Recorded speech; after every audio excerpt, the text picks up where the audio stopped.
Welcome to the Sandwich Crunch, where we navigate the trends and issues for boomers and seniors at home, in the community, and work. Thank you for joining us today. I'm very excited to have a really wonderful guest, Gina Fox, and she's with Area 12 on Aging. She's been with them for 13 years. She's the information specialist for the entire Area 12, correct? Yes. And you've got a certification from the Alliance. Actually, that was interesting. The National Alliance of Information and Referral Systems in Aging. In aging. Yes, I thought Very that was specific to aging. Yes. So I wanted to, actually, I really want to know about that because I thought that was very interesting. So welcome, Gina. Thank you. Thank you for having me. You're welcome. It's really a pleasure. And as a community member, I'm actually serve as an advisory council member on the Area 12, so it's been quite an engaging process, and it's really nice to see what Area 12 does for our area. And what I wanted to ask, actually, so people would get a better idea of what Area 12 is describe Area 12 and how it actually flows with the area on Aging, the federal program. Okay. Well, the Information and Assistance Program is the program that I am certified and specialize in. But the Agency on Aging itself is Area 12, is one of 33 in the state. So there are over 675 nationwide, and we happen to be Area 12 out of 33, and we cover 5 county service areas. There's Alpine County, Amador, Calaveras, Tuolumne, and Mariposa. So it's like the Sierra Nevada foothills. Well, that's great. Yeah, it's a pretty large section, and these are all rural counties. Absolutely. So yes. This is actually a very challenging area, I would imagine, for Area 12, because you're not like San Bernardino and you're not Santa Clara County, where you've got a congested area where you can actually see and find seniors that might need help. Right. So you offer a variety of programs, and one of the programs that you offer is a family caregiver support program. Would you describe what that is? And I know that there's a lot of qualifications that people have to go through to actually be able to be involved with these programs. Well, the Family Caregiver Support Program is a nationally funded program. It was designed for support for the caregiver. The care receiver needs to be 60 or older. When you talked about the criteria, 60 or older. The caregiver could be as young as 18. It could be a grandchild caring for a grandparent. The care receiver, as I said, 60 and over, with the exception of somebody with early onset of Alzheimer's, which has happened in the past. Yeah, they're diagnosing that at 40 years old now. Yes. I had a client that she was younger than I am and early onset, and her husband was her caregiver, and he had to quit work. She was a wanderer, and he could not afford to pay for somebody to come in. So what the Family Caregiver Support Program does is we help orchestrate support, services, connect them to support groups, connect them to options as far as in-home care. It could be personal care, bathing, homemaker assistance, just supervision so that their loved one is being cared for and monitored while they're gone. And so it's really just a priceless program for the caregiver. Well, I have a question, because caregiving, obviously, it's an extremely challenging issue. I've been a caregiver myself for my mom throughout my childhood, and then when she went through hospice. And I knew I lost my business, so I can understand how it's very challenging for an individual working for someone. Do you also connect up with companies in the area, letting them know the services that are provided for the caregivers that are their employees? Right. Well, part of what, now going back to information and assistance, part of what we do is we do outreach, and we get out in the communities. We go to the resource connection, we go to the food bank, we go to any type of location where we can get the word out about the services we provide.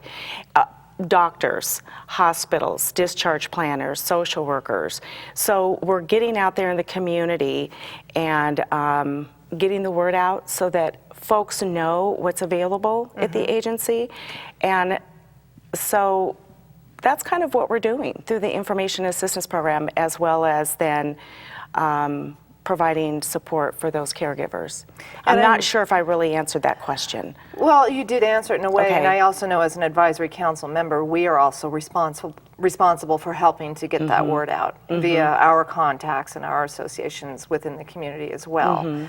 But the caregiving aspect, because this is a very, very large aspect. Not only do we have individuals that do need the assistance that we will get into, some of the different special services you offer, but the caregiving aspect is extremely, how can I put it? It's extremely challenging for the individual caregiving for someone, whether it is for Alzheimer's or if somebody has diabetes or something like that. So what are the various types, like examples of different type of caregiving support, either systems or groups that you might refer them to? Well, like you mentioned, with the rural communities, it is a challenge. And we might ask them, do you have a church family? Were you ever part of a, like a women's club or a men's club? Are you aware of what's available in your community, your direct programs? Do you have neighbors? Do you have friends? Who can you connect to for the services? And so it does pose a challenge. And if an individual says, no, we're isolated, we're here in Calaveras County, and we're isolated, we live on, say, a 500-acre ranch.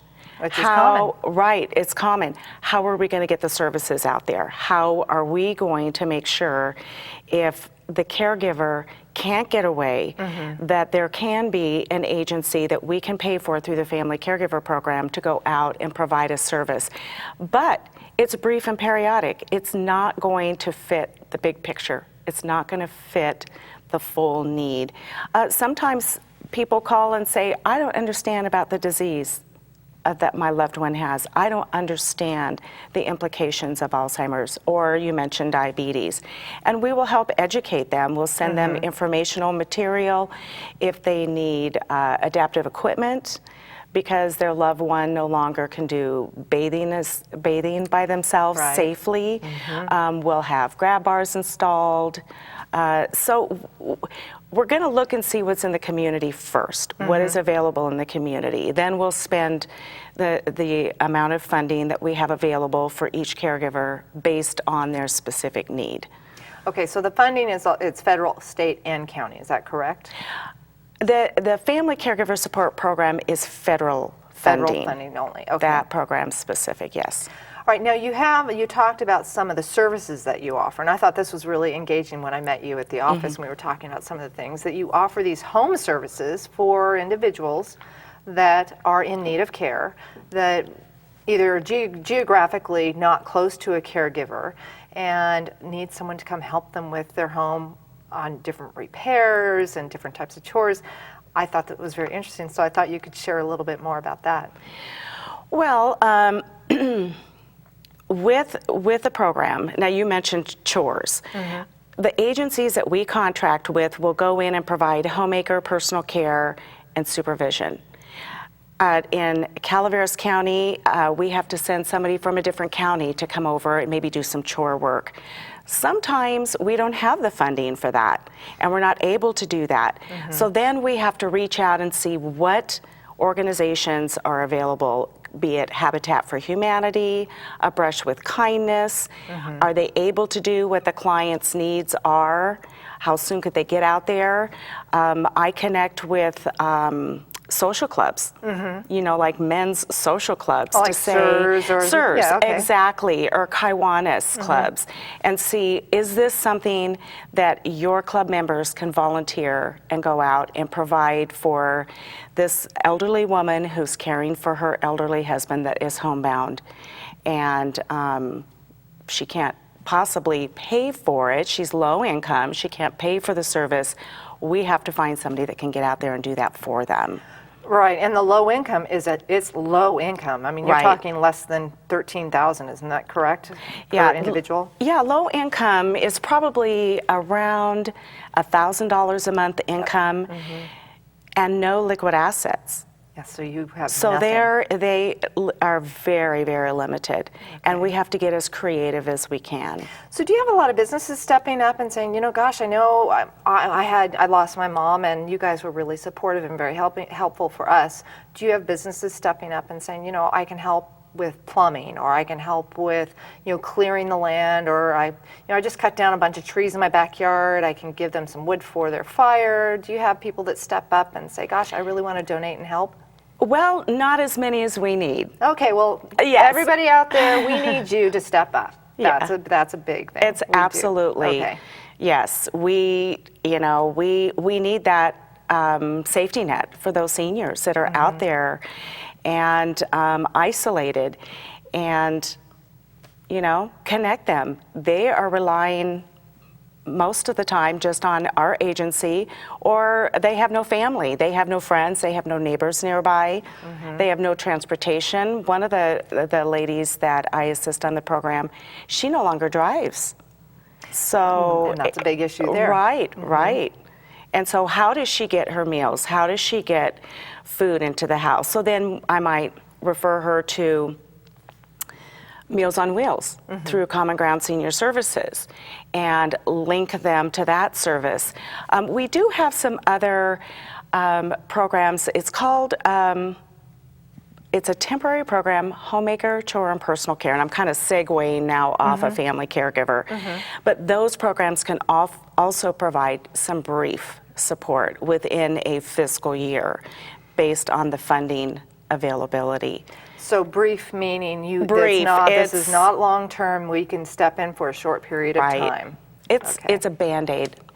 That would be the easiest I could explain it. If somebody is in the hospital and they're returning home, and home health maybe is coming in, but home health doesn't do housekeeping, and the dishes are piling up, and the person has a fractured clavicle or something, or arm, then we can pay for an agency to go out for maybe 2, maybe 3 visits.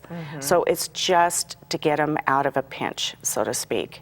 Okay, because I know when you and I met, we talked about there happened to be someone I think that had called in or had recently talked to you about clearing their lot because of the fire issues. So you had someone who said that they would do that. Right, And I right. thought that was a really wonderful thing that you can do, because this is, and obviously we're now dealing with a very serious issue, not only with elders, but now we're also dealing with something else that needs to protect them. Right, so now we're dealing with the drought, we're dealing with requirements for that 100-foot defensible space. And who's going to do that? They don't have the money, they're elderly, maybe a Brush with Kindness can get out there, but how could we ask this organization to do a 100-foot clearance for all the seniors in this community? They're in need of that. So we need to all step up as a community. Absolutely, because CAL FIRE, they can't do it. They can't do it all. Or if they even have the availability to do it. No, they wouldn't have the availability. We're constantly researching to see what can we do. So if someone were to look for a way to refer you, or how do you actually go out and find referrals for not only for caregivers, but also for the individuals that need help? Well, referrals come in a lot of different forms. It could be, say, the Meals on Wheels driver goes out and delivers a meal and says, well, I'm really concerned about this individual. Her food is piling up in her fridge. We need to look into seeing what kind of services are available. So they might send a referral over to our agency. We'll get social workers, discharge planners from the assisted living facility for folks that are going home, neighbors, family members. I just had a gal that called me today from Washington. Her mom lives here. Okay, I thought about that on the way over here to ask you a question about that. Yeah, so she's coming down from Washington State to check on her mother, see what's going on. She's going to come in and meet with me to see how can we orchestrate services. What can we do to get her mother's needs met and have a plan B for when mom can no longer do this and as it goes along. And mom is fiercely independent. She doesn't want anybody coming into her house and upsetting her plan but we need to get somebody in there and help her. So. And that's a very serious issue, the geographical issue of the distance caregiving. Right, And exactly. You've got that, even if you live in the same county. You could have your parents living, say, here in Calaveras County, somebody living in Mountain Ranch, and you could live over in San Andreas or up in Angels Camp. You are still quite a ways away. Right. Because it's not a hop, skip, and a jump, as the Google Map says. It Yeah, takes no a heck kidding. of a lot longer to get If to you where can you even need get a map. Right. Yeah. and get cell coverage, let alone. Yes, I know it. That's very true. So when you're looking for individuals, what are the qualifications that not only for this family caregiver support program, but for these other programs? Say you have an individual like this daughter who's coming from Washington, and she can afford to pay for services. And she'll say, hey, Gina, I need help from my mom. Can you connect me up with a variety of these services? I can pay for them. Can you direct her in that way also? Absolutely. What we do through information and assistance is we do a comprehensive intake, and we're asking the unasked question. So if somebody calls and says, I just need Meals on Wheels, we're saying, well, let's see, what else might they need? And then the whole time we're doing the intake and speaking with the senior or the family member, we are jotting down the notes. What do they need? What can we do? How can we get the resources to them? When you mention the other programs, if somebody says, I'm caring for my husband 24/7, we say, well, then you're his caregiver. And she may say, no, I'm his wife. No, but you're still in the role of his caregiver. And so then from there, we can refer over to the Family Caregiver Support Program. Okay. And as well as we're doing the intake, we can ask, are you on Medi-Cal? Do you have a share of cost if you're on Medi-Cal? And then we can link them maybe to in-home supportive services, and they may not have even known about that program. Okay, so now you bring up something very, very, very serious that people need to understand, is the difference between Medicare and Medi-Cal. And I know we'll be having Debbie Shalley with HICAP come in July, and we'll be discussing Medicare in depth. But that's a very critical issue for people to understand, is that Medicare doesn't cover everything. And Medi-Cal only covers certain things, and you have to qualify for Medi-Cal. That's right, and that's based on your activities of daily living. So say you qualify for Medi-Cal and you have no share of cost, but you have a personal care need, such as bathing, dressing, toileting, walking, transferring. Those are personal care needs. And transferring would be like getting up from a Moving chair, from moving the chair to a bed or to something. the commode, to the bed, to the kitchen, to the shower, anything as far as transferring from one spot to the next in your home.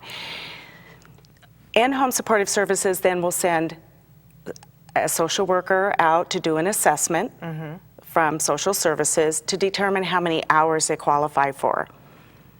It may not fill the whole need, the amount of hours. They may come out and say, well, you qualify for 36 hours. This person has a much larger need, and how can we meet that need? They only do personal care. They are not going to do housekeeping. They're not going to run the vacuum. They're not, they're not there to do that. They're there to provide the personal care needs. Will prepare meals. But one of the roles that we do is somebody may not even know about Medi-Cal. And so we'll explain to them the difference between Medicare and Medi-Cal. And I'll say, well, what is your income? Oh, honey, it's $650 a month. Well, my goodness, you qualify for Medi-Cal. Oh, I don't want to deal with that. I don't need anybody from social services to come in. But it's like, but you do qualify. So let's see, can we introduce this to them so that they welcome it? And that's part of the finesse that the information assistant staff have to have.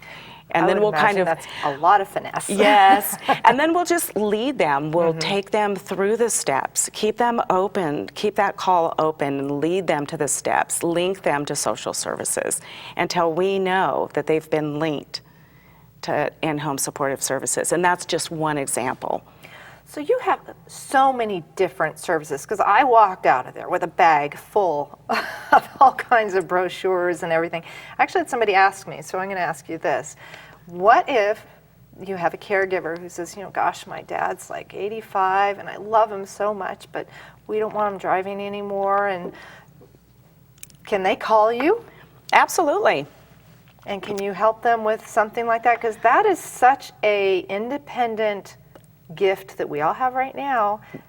That I would say that is the number one thing, and in my personal experience, that is the number one thing, that mom shouldn't be driving anymore, and she won't stop, or she doesn't even have a driver's license, but she's still driving. So we can notify the DMV, that this is going on, and the DMV can step up. We can contact the sheriff's office and say, Wow. We're really concerned about this. Sometimes the DMV will even give them a specialized license that will be, you can drive within 10 miles of your home to get to the grocery store, your doctor's appointments, and you can only drive during the daytime. And sometimes that will be a way to keep them driving, but if they're no longer safe, then we need to notify, the authorities that they're not safe any longer. I'm glad you do that, because I know one of the issues as we get older is our vision. And I think a lot of people don't realize when you are dealing with seniors, it's better to meet with them during the daytime and when it's light out. Don't ask them to come for a meeting in the late afternoon or dusk or things like that. So I would imagine that's another thing that you have as a challenge, is meeting up with your clients, and so that if they want to drive, but you have to coordinate it along the time frame that's best for them so that they are not driving unsafely. Right, exactly. And a lot of times we'll have them drive. We'll say, do you have a doctor's appointment? Are you going out today? And then if they are going out, well, I'm available this afternoon. After your doctor's appointment, do you want to swing by and we can meet? So quite often we'll do that. Now, do you actually ever go out and meet someone in their own home? Not through information assistance and family caregiver. That's a good question, which can just have me segue right into our MSSP program. Okay. That is a comprehensive case management program, and it's an acronym for Multi-Purpose Senior Services Program. Oh, okay. And that is a program where there is a case manager assigned to an individual. Once again, they have to be on Medi-Cal. It's a Medi-Cal waiver program. Okay. So the individual does need to qualify based on their needs, that they have Medi-Cal with no share of costs, that they're 65 or older, and really need to stay in their home safely. They need case management. And so we will refer then through information assistance, we will refer over to our MSSP program. Okay, and so they go out. Those case managers will go out They to the will. client's home, yes. Okay. So it's my understanding, too, that Area 12 is there to keep the person basically aging in place as long as possible. Right. So that they don't have to go to a nursing facility or something like that. So that's part of the goal of Area 12 on aging. Correct. Okay. Yeah, the goal is to keep our seniors at home comfortably, safely, and orchestrate as many services that they're in need of. And that's our goal. Our goal is not to go in and say, well, there's no services, you're going to need to go into skilled nursing. That's not our goal at all. So if you had one major statement that you would tell our counties out here, all of our business people, how they could step up, how they could actually become a gatekeeper, how they can step up and really help our community, what would that be? What would be your biggest wish from all of the companies, the individuals who run a business, the large companies like Lowe's or Safeway or any of these bigger companies that are in our community? Right. I would say step up to the plate. If you can only contribute a couple hours a week, a couple hours a month, the more people that do that, the more seniors are being served. And so I think just stepping up to the plate. Don't think that you have to contribute a lot of time. Like I said, if it's a couple hours a week, a couple hours a month, as long as everybody's doing it, we can make it happen. That sounds great. Well, I know that's one thing that we are trying to do is reach out to the community and become the gatekeepers. I know one of the things that my husband and I were talking about is we have a very dear friend who we drive by her home every day, and I actually ran into her at the grocery store, And I was really concerned because she'd shared with me a story. She said, well, your husband drove by and didn't see me. I had fallen. And this was quite some time ago. And I said, okay, well, in that case, from now on, I need you to do something for me. I want you to put out something right on your deck so every day, every morning, so I know that you are safe. And you bring it in every afternoon because we drive by your house every single day. And if it changes, if it's not out in the morning or it's still out there, we will come over and make sure you're okay and contact your daughter. Right. And that's something that people can do. That's right. And if she is now a fall risk, introduce her to a Lifeline unit where she can wear the device around her neck on a cord or on her wrist. And it's like an insurance policy. You know, you may not think you're going to fall, but one fall could possibly lead to another. And that is absolutely true. Yeah. Yeah, there's so many things that can happen, and when you get a fall, you can get an infection. There's multiple things that can result from that, and if you don't have enough of that care, and you might be in between Medi-Cal ability coverage, and you might have Medicare, but you still can't qualify for certain resources because you may not have enough funds to support that. Yeah. So it's definitely a very challenging issue. This is a very, very important aspect of our community because we are growing older, and what we need to do is really reach out to our community. And I'm asking our community, all of the counties, Calaveras, Mariposa, Tuolumne, Amador, and going blank? Alpine, thank you. And asking all of our members of the community to step up. And whether you work at a drugstore, you work at the grocery store, you work for PG&E, you're a UPS driver, or you are in any way associated with other people and you notice a change, to contact Area 12. Correct. Yeah. And you would be that person that they can connect with. Yes, it would be myself or my colleague Liz. And we are both now certified. I've been certified for a while, and Liz just got certified recently. So, but it is so rewarding to connect folks to the services that are available. And we will not close out their call until we know their needs have been met. Well, that is wonderful. Well, thank you all for joining us, and thank you, Gina. This has been a pleasure having you. There's so much to learn, and I do invite you to contact Area 12 on Aging, and they actually are in Standard, which is right outside of Sonora, and if you have any questions, you can contact them, and you can also reach me as one of your local contacts, and you can reach me at 795-2850, but you can also go to area12aging.com. Area12.org. Okay, area12.org. So again, check out area12.org, and we look forward to connecting with you. And thank you for joining us, and have a wonderful day.